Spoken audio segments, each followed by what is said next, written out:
Hello, friends. Welcome to Multiverse. And as you know, that we are exploring the nearby star systems, and so far we have gone from about 10 light years away to about 15 light years away.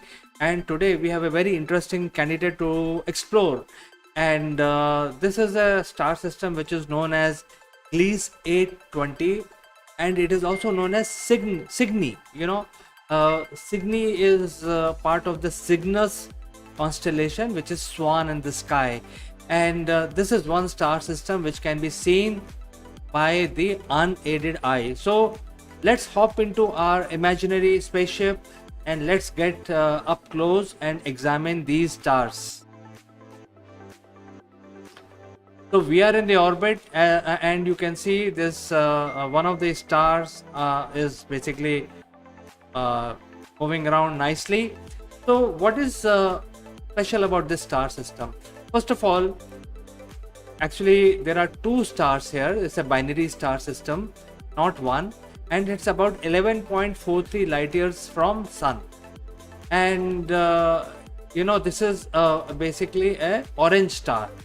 So when we look at the orange star, we will discuss what is orange star, but this is slightly smaller than sun, and these are basically slightly cooler also as compared to sun. And as I said, this is a binary star system comprising of two orange stars. So even though sun is called yellow star, but these are orange stars because they are slightly less massive than sun, and these are basically give out the light in the orange spectrum. So slightly less energetic light is emitted from these star systems. As you can see, these are the binary stars, and both of them are orange stars. And both these stars basically go around each other, and since these are very comparable to size with each other, they take about 659 years to go around a common center of gravity. So it is not like that one star rotates around the other star. It is that the both stars rotate in their respective orbits around a empty space in the open space, which is the combined effect of the gravity of these two stars. So this is again something which is very interesting because both stars goes around each other and not particularly one star going around the other star.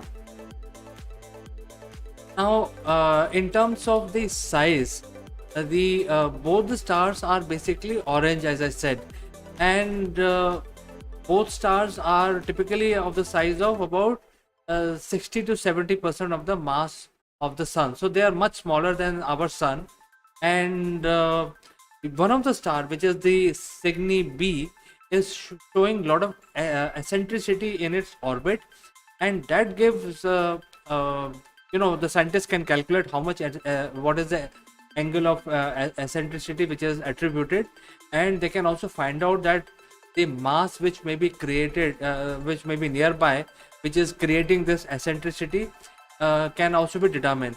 So the scientists now believe, even though we have not been able to determine and observe any large planet around in the system, but there could be a large body like a massive planet, at least 8 times the mass of Jupiter, or a brown dwarf which could be about 15 to 20 times the mass of Jupiter. Because this brown dwarf, if this is a large planet, it is affecting the Cygnus B, and it is actually pulling the orbit of Cygnus B into one angle. So this is why scientists believe that there could be one planet. Typically, if there are more than one star in a star system, the chances are the planets will not form in that system because most of the material is gobbled up by the star themselves. So if there is a brown dwarf in the system, it is amazing.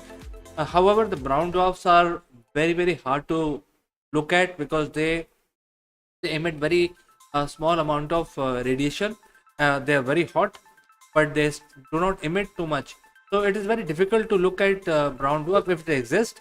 And again, a planet does not even emit any heat. They only reflect from their star. So their star system in this case is less energetic. So even if there is a large planet, it will be very hard to look at. So I think the hope lies on the James Webb Telescope coming to life. Then we will be able to examine this up close, more closely, and identify what are the objects other than these two stars in this solar system, which is called Gliese 820. Well, it has been estimated that Gliese 820 are older stars. Both of them are older than Sun. And friends, as you know that the orange stars are much smaller than Sun, and because of that, the thermonuclear reaction in the core of these stars will be much slower than what we experience in Sun. They burn the hydrogen slowly as compared to our sun, and because of that the orange star will have 8 to 10 times more life than a yellow star like our sun.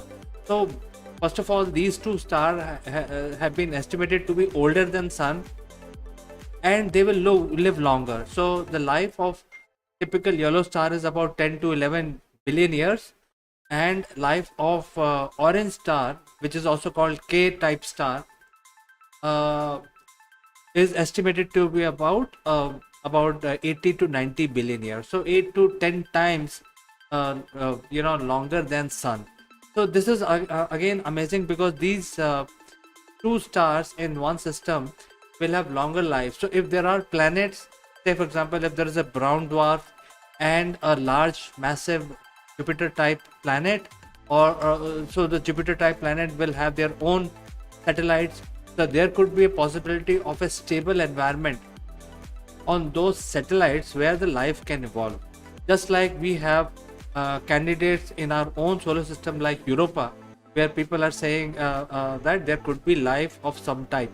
So I think more exploration is required to ascertain the true properties and true members of the star system, which is about 10.4 light years away from sun. And this is approaching, as you know that everything is moving around in our space. So these are approaching closer to the sun, and but they will never be so close like any other red dwarf that we have seen. They will be close, but I think there is another property of this particular star system, which is Gliese 820b, which is star number 2, is much smaller than the Gliese 820a, which is Cygni A. So therefore, it is actually also showing the signs of flare just like a red dwarf. So it is much smaller, about 60%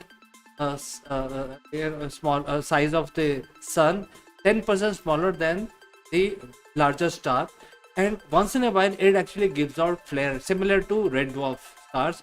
And we have so far noticed two large flares coming out from the smaller star. So I think this is again unique, because one of the star is actually giving out flare in the orange spectrum, and unlike the red dwarf which gives out light in the red spectrum, in case of red dwarf, nearly 85% of the light is invisible to human eye, whereas in this case the flare which is given out by the smaller star is visible, and in case there is a flare, the humans can actually look at it. And by the way, when you talk about observation, the Cygni star system can be seen by unaided eye on a clear night sky, or by using a simple binocular. So it is visible for for quite some time to humans, and they have actually cataloged it. However, there were two stars that we came to know in the 1800th century, when we actually had better telescopes. But from antiquity, we knew this star system exists, and it has an orangish hue.